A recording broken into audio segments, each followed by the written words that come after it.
আসসালামু আলাইকুম রহমতুল্লাহি আবরাকাতুহু। প্রিয় দিনী ভাই এবং বোনেরা, আজকে আমরা জানবো শবে বরাতের নামাজ কত রাকাত পড়বেন, কিভাবে নিয়ত করবেন এবং শবে বরাতের রোজা কয়টি রাখবেন, নিয়ত কিভাবে করবেন। মহিলা পুরুষ উভয়ের জন্য আজকের এই ভিডিওটি, দয়া করে সম্পূর্ণ ভিডিওটি দেখবেন। ইনশাআল্লাহ অনেক কিছু জানতে পারবেন, শিখতে পারবেন এবং সেই অনুযায়ী আমল করতে পারবেন। এবং এই শবে বরাতকে ঘিরে যে সমস্ত কুসংস্কার আমাদের সমাজে ছড়িয়ে ছিটিয়ে রয়েছে, এই কুসংস্কারগুলো কি কি রয়েছে আমাদের লোকমুখে শোনা যায়, সেগুলো নিয়েও খুবই সংক্ষিপ্তভাবে আলোচনা করার চেষ্টা করব। প্রিয় দিনী ভাই এবং বোনেরা, চ্যানেলটি সাবস্ক্রাইব করে দিবেন যাতে করে সবার আগে আপনার কাছে এই ধরনের ইসলামিক ভিডিওগুলো সবার আগে পৌঁছে যায়, এবং ভিডিওটি শেয়ার করে দিবেন যাতে অন্যরাও দেখে উপকৃত হতে পারে। প্রিয় দিনী ভাই এবং বোনেরা, এই শবে বরাত সম্পর্কে আল্লাহ রসুল সাল্লাল্লাহু আলাইহি ওয়াসাল্লাম বলেন যে যখনই এই 14ই শাবান দিবাগত রাত আসে, আল্লাহ তাআলা আসমানের জমিনে নেমে আসেন এবং বান্দাকে উদ্দেশ্য করে ডাকতে থাকেন যে ও আমার বান্দারা, কার কি প্রয়োজন আমার কাছে চাও। ও আমার বান্দারা, কে আছো রিজিক প্রার্থনাকারী, আমাকে বলো, আমি রিজিক দিয়ে ভরপুর করে দিব।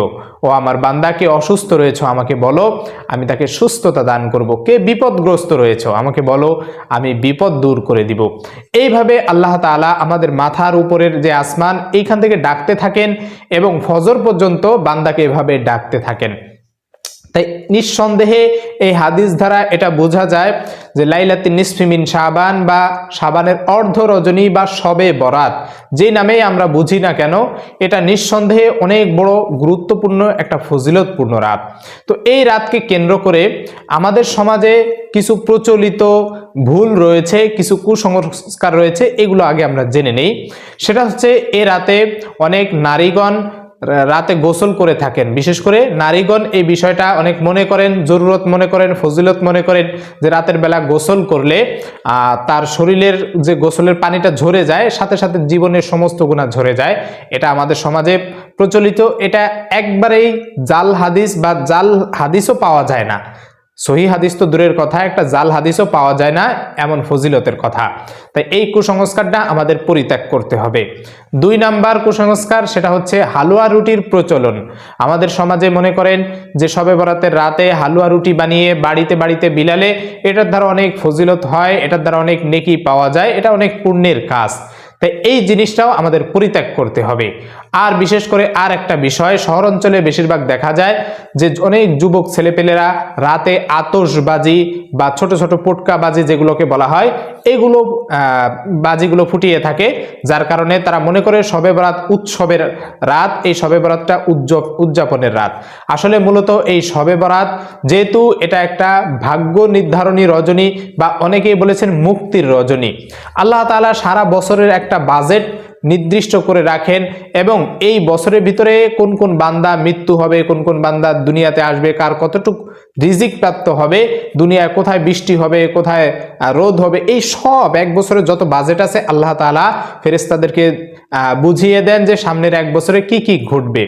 অতএব আমার ভাগ্যে কি হবে না হবে সব কিছু আল্লাহ তাআলা লিখে দেন। তাই এই রাতে যদি আমরা উৎসব করি, এই রাতে যদি আমরা মনে করি যে এটা আনন্দের রাত, তাহলে নিঃসন্দেহে এটা বোকামি ছাড়া আর কিছুই নয়। এ রাতে রাসূল সাল্লাল্লাহু আলাইহি সাল্লামের হাদিস দ্বারা প্রমাণিত যে আল্লাহ তাআলা তার সমস্ত যে বান্দারা রয়েছে, ইমানদার বান্দারা, তাদের উপরে এক বিশেষ দৃষ্টি দিয়ে থাকেন এবং সাধারণ ক্ষমার ঘোষণা করেছেন, তবে 2 শ্রেণীর লোক ব্যতীত। এক হচ্ছে যারা শিরক করে মুশরিক, আর এক হচ্ছে যারা হিংসাকারী, যাদের অন্তরে হিংসা রয়েছে, অন্যের ভালো দেখতে পারে না, অন্যরা ভালো কিছু করলে সেটা সহ্য হয় না তাদের, এমন হিংসাকারীকে আল্লাহ তাআলা ক্ষমা করেন না। যারা আল্লাহ তাআলার সাথে শরীক করে মুশরিক, তাদেরকে আল্লাহ তাআলা ক্ষমা করেন না। তার মানে বোঝা গেল নিঃসন্দেহে এটা ফজিলতপূর্ণ রাত, এটা ইবাদতের রাত। তাই আমরা এ রাতে ইবাদত বন্দেগী করতে পারি, বাকি কুসংস্কার যেগুলো রয়েছে এগুলো পরিত্যাগ করতে পারি। তো আমরা কি কি ইবাদত বন্দেগী করতে পারি? আমরা এই শবে বরাতের রাতে মূলত নির্দিষ্ট কোনো ইবাদত নাই যে আপনাকে এত রাকাত নামাজ পড়তে হবে, আপনার এই আমলটা করতে হবে, বা আপনার কোরআন তেলাওয়াত ওই সূরা পড়তে হবে, এমন নির্দিষ্ট কোনো আমল নাই। যেহেতু ফজিলতের রাত, তাই আপনি নির্দিষ্ট মনে না করে যেভাবে বলছি এভাবে আমল করার চেষ্টা করতে পারেন। প্রথমত আপনি যখন এশারের নামাজ পড়বেন, এশারের নামাজ শেষ হলে সুন্নত 2 রাকাত পড়বেন এরপরে আপনি নফল নামাজ যত রাকাত পারেন নিয়ত এইভাবে করবেন, আমি 2 রাকাত নফল নামাজ পড়তেছি, আল্লাহু আকবার। বিতের নামাজ শেষে পড়বেন, নফল নামাজে একবারে পড়া শেষ হলে রাতের, এরপরে বিতের নামাজ পড়বেন। তো আপনি আল্লাহু আকবার বলবেন নফল নামাজের নিয়ত করে, আমি নফল 2 রাকাত নামাজ পড়তেছি, আল্লাহু আকবার। ঘরে মহিলারা থাকলে ঘরে পড়বেন, পুরুষরা মসজিদে পড়লে মসজিদে পড়তে পারেন বা ঘরে পড়লে পড়তে পারেন, কোনো অসুবিধা নেই। নিয়ত এভাবে আমি নফল 2 রাকাত নামাজ পড়তেছি, বাস এটাই যথেষ্ট। আপনার মুখে বলতে হবে এমনটি নয়, অন্তরে থাকলে সংকল্প করলে যথেষ্ট হয়ে যাবে। আল্লাহু আকবার বলে আপনার নির্দিষ্ট কোনো সূরা নাই যে অমুক অমুক সূরা দিয়ে পড়তে হবে। আপনি 2টা সূরা পারেন, সূরা ফালাক, সূরা নাস, বাস যথেষ্ট হয়ে যাবে। 2 রাকাতে 2টা সূরা দিয়ে সূরা ফাতিহার সাথে মিলিয়ে আপনি 2 রাকাত পড়ে ফেলবেন। এইভাবে আপনি 2 রাকাত 2 রাকাত 2 রাকাত করে যত রাকাত পারেন আপনি পড়বেন, কোনো অসুবিধা নেই। নির্দিষ্ট 10 বা 12 রাকাত নাই। তা অনেকেই চাইলে 12 রাকাত পড়তে পারে, তা আপনি চাইলে 12 রাকাত পড়েন, অনেকে 10 রাকাত পড়ে, অনেকে 20 রাকাত পড়ে, তা আপনি যত রাকাত পারেন পড়বেন, কোনো সমস্যা নাই। তো এইভাবে নামাজটা আপনি শেষ করে এরপরে আপনি চাইলে মুনাজাত করতে পারেন। আপনি এভাবে আল্লাহ তাআলার কাছে দোয়া করতে পারেন যে রব্বানা আতিনা ফিদ দুনিয়া হাসানাতাও ওয়া ফিল আখিরাতি হাসানা ওয়া কিনা আযাবান্নার। আল্লাহ তাআলা শ্রেষ্ঠ দোয়া, যেটা কালামে পাকের মধ্যে জানিয়ে দিয়েছেন, বান্দাকে শিখিয়ে দিয়েছেন, এই দোয়াটা আপনি পড়তে পারেন। এতে আপনার দুনিয়া আখিরাত উভয়ের কল্যাণ আল্লাহ তাআলার কাছে চাওয়া হয়, জাহান্নাম থেকে মুক্তি চাওয়া হয়। তাই এই দোয়াটা পড়ে আল্লাহ তাআলার কাছে দোয়া করতে পারেন। পাশাপাশি জীবনের যেহেতু অনেক গুনাহ করে ফেলেছেন, জীবনের যত বছর রয়েছে আপনি হিসাব করে দেখেন যে আপনি কয়েকটা নামাজ পড়েন নাই, কত অন্যায় অত্যাচার করেছেন, এগুলোর জন্য আল্লাহ তাআলার কাছে ক্ষমা চাইবেন ইস্তেগফার পড়ে। আর ইস্তেগফারের ভিতরে শ্রেষ্ঠ একটা ইস্তেগফার রয়েছে, যেটাকে আমরা বলি সাইয়্যিদুল ইস্তেগফার। এই সাইয়্যিদুল ইস্তেগফার পড়েও আল্লাহ তাআলার কাছে দোয়া করতে পারেন। আমি আগেও সাইয়্যিদুল ইস্তেগফার বলে দিয়েছি, আবারও আজকে বলছি। সাইয়্যিদুল ইস্তেগফার হচ্ছে আল্লাহুম্মা আনতা রাব্বি লা ইলাহা ইল্লা আনতা খলাকতানি ওয়া আনা আবদুকা ওয়া আনা আলা আহদিকা ওয়া ওয়াদিকা মাস্তাতাতু আউযু বিকা মিন শাররি মা সানাতু আবুউ লাকা বিনি'মাতিকা আলাইয়া ওয়া আবুউ বিযামবি ফাগফিরলি ফাইন্নাহু লা ইয়াগফিরুয যুনুবা ইল্লা আনতা।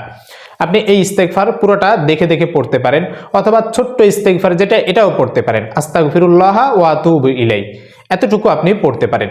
দোয়া শুরু করার আগে দুরূদ শরীফ পড়ে নেবেন। আপনার যত মনের আশা চাওয়া পাওয়া আছে, হালাল চাওয়া, এগুলো উপস্থাপন করবেন, এইভাবে নিয়ম অনুযায়ী দোয়া করবেন, দুরূদ শরীফ পড়বেন, ইস্তেগফার পড়বেন। এরপরে আপনি যত চাওয়া পাওয়া রয়েছে এগুলো আল্লাহ তাআলার কাছে উপস্থাপন করবেন, ইনশাআল্লাহ আপনার চাওয়া পাওয়া আল্লাহ তাআলা পূরণ করবেন। তো এইভাবে আপনি যত সুন্নত নামাজ রয়েছে, নফল নামাজ রয়েছে, যত রাকাত পারেন পড়বেন। পড়ার পরে আপনি মুনাজাত করবেন। এরপরে আপনি বিতের যে 3 রাকাত বাকি রয়ে গেছে, বিতের নামাজ রাতে শেষ করে ফেলবেন। অর্থাৎ রাতের যত নফল নামাজ আছে শেষ করার পরে বিতের নামাজটা পড়ে নেবেন। এইভাবে আপনি নামাজ পড়তে পারেন শবে বরাতের রাতে। এরপরে আপনি এই রাতে বসে বসে একটু কোরআন তেলাওয়াত করতে পারেন। আপনি যে কোনো জায়গা থেকে যতটুকু পারেন কোরআন তেলাওয়াত করতে পারেন। এরপরে আপনি তাসবিহ তাহলিল পড়তে পারেন, সুবহানাল্লাহ, আলহামদুলিল্লাহ, লা ইলাহা ইল্লাল্লাহু, আল্লাহু আকবার। এইভাবে আপনি তাসবিহ তাহলিল পড়েও রাতের অধিকাংশ সময় কাটাতে পারেন। তো এইভাবে আপনি ইবাদত বন্দেগী করবেন। এরপরে আর একটা হচ্ছে আমল, সেটা হচ্ছে শবে বরাতের দিনে রোজা রাখা। এই ব্যাপারে একটা হাদিস রয়েছে, যদি অনেকে জয়ীফ বলেছেন, তবে জয়ীফ হাদিসের উপর আমল করা যায়। সেটা হচ্ছে শবে বরাতের দিনে রোজা রাখা। যদি কোনো ব্যক্তি এ দিনে রোজা রাখে, নিঃসন্দেহে রোজা রাখার ফলে, রোজা রাখা অবস্থায় ইফতারকে সামনে রেখে এরপরে আল্লাহ তাআলার কাছে যে কোনো দোয়া করলে আল্লাহ তাআলা অবশ্যই সেই বান্দার দোয়া কবুল করবেন। তা আপনি এই শবে বরাতের দিনে রোজা রাখতে পারেন। তো কোন দিনে আপনি রোজা রাখবেন? প্রতিটা আরবি চন্দ্র মাসে রাসূল সাল্লাল্লাহু আলাইহি ওয়াসাল্লাম 3টি করে রোজা রাখতেন, আইয়ামে বীজের রোজা। তাই আপনি শাবান মাসের 13, 14, 15, যেটা 2025 সাল অনুযায়ী ফেব্রুয়ারি মাসের 13, 14, 15, যেটা বার হিসেবে যদি ধরি বৃহস্পতি, শুক্র, শনি, এই 3 দিন আপনি রোজা রাখতে পারেন। আপনি চাইলে 2টা রোজা রাখতে পারেন, আপনি চাইলে একটা রোজাও রাখতে পারেন। শাবান মাসে অধিকাংশই রাসূল সাল্লাল্লাহু আলাইহি ওয়াসাল্লাম রোজা রেখেছেন, শেষের গুলো বাদ দিতে বলেছেন। তা আপনি চাইলে এই চন্দ্র মাসের 13, 14, 15 বা ফেব্রুয়ারি 13, 14 ফেব্রুয়ারি বা বৃহস্পতি, শুক্র এবং শনি 3 দিন রোজা রাখতে পারেন। অথবা আপনি শনিবারের দিন শুধু শবে বরাতের রোজা, যেটাকে বলা হয় নফল রোজা, আপনি সেটাও রাখতে পারেন শনিবারের দিন। শুক্রবারে দিবাগত রাতে সাহরি খাবেন, শনিবারের দিনে রোজা হবে 15ই ফেব্রুয়ারি পড়ে। তো আপনি এই দিনেও রোজা রাখতে পারেন। তো এইভাবে আপনি রোজার নিয়ত করবেন যে আমি নফল রোজা রাখতেছি, শবে বরাতের রোজা রাখতেছি, এইভাবে নিয়ত না করে আপনি নিয়ত করবেন, যদি 3টা রাখেন তাহলে বলবেন যে আমি আইয়ামে বীজের রোজা রাখতেছি, বাস এতটুকু নিয়ত করে আপনি সাহরি খাবেন, কোনো অসুবিধা নেই। বা আপনি নফল রোজা রাখতেছেন, এতটুকু নিয়ত করলে যথেষ্ট হয়ে যাবে। এর থেকে বাড়তি আপনার আর কোনো নিয়তের প্রয়োজন নাই। আর এই নিয়তটা আপনার মুখ দিয়ে করতে হবে এমনটি না, আপনি যখন সাহরি খেতে উঠবেন রোজা রাখার উদ্দেশ্যে, ওটাই আপনার জন্য নিয়ত। তো এইভাবে আপনি নামাজ পড়তে পারেন, রোজা রাখতে পারেন, পাশাপাশি কুসংস্কার যেগুলো রয়েছে এগুলো থেকে আপনি বিরত থাকতে পারেন। পাশাপাশি এই জিনিসটা মনে রাখবেন, যেহেতু দুই শ্রেণীর মানুষ, আল্লাহ তাআলা দুই শ্রেণীর মানুষকে ক্ষমা করেন না, হিংসাকারী এবং যারা মুশরিক তাদেরকে। তাই আমি এ রাতে আল্লাহ তাআলার কাছে দোয়া করব যে আল্লাহ তাআলা যেন আমাকে আমার অজান্তে যদি হিংসা হয়ে যায়, আমার অজান্তে যদি শিরকি হয়ে যায়, তাহলে এইগুলো থেকে যেন আল্লাহ আমাকে হেফাজত করে এবং ক্ষমা করে দেয়। এইভাবে আপনি নিজেকে পরিবর্তন করতে পারেন, নিজের জন্য আল্লাহ তাআলার কাছে দোয়া করতে পারেন। তো এই বরকতপূর্ণ একটা রাত, এই রাতে আমরা এইভাবে ইবাদত বন্দেগীতে কাটানোর চেষ্টা করব। আল্লাহ তাআলা আমাদের সকলকে এই শবে বরাতের এই যে আমলগুলো রয়েছে, এই আমলগুলো একেবারে বেদাত মুক্ত আমলগুলো যেন আমরা করতে পারি, সেই তৌফিক দান করুন। আমিন ওয়া আখিরু দাওয়ানা আনিল হামদুলিল্লাহি রাব্বিল আলামিন। আসসালামু আলাইকুম ওয়া রাহমাতুল্লাহি ওয়া বারাকাতুহু।